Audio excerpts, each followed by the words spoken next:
here in this long round. Here's Ross Johnson.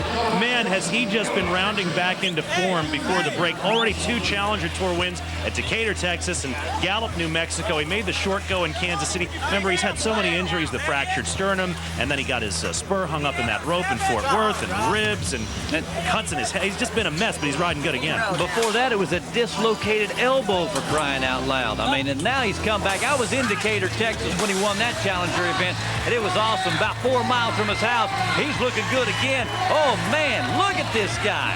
Ross Johnson is back in a big way and riding so consistently, and he's a guy that believes, I talked to him at our last event in Nashville, that he has the talent to be a top 10 bull rider. He's just run into a set of circumstances between injuries and whatnot that have prevented him from doing so, but if he can stay healthy and ride like this, I don't think there's any question he can get up to the top of our standing. Oh, yeah, next year he could be a world champion. I mean, I think that highly of him.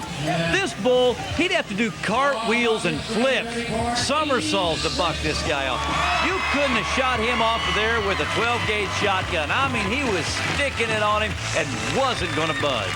And he's just a nice guy to boot, always with a smile. I remember we had him in our TV truck back in Kansas City. He hadn't seen that wreck in Fort Worth, and he's like, man, that was nasty. That was bad. This was a nasty ride, too, on Wild One. And how about this?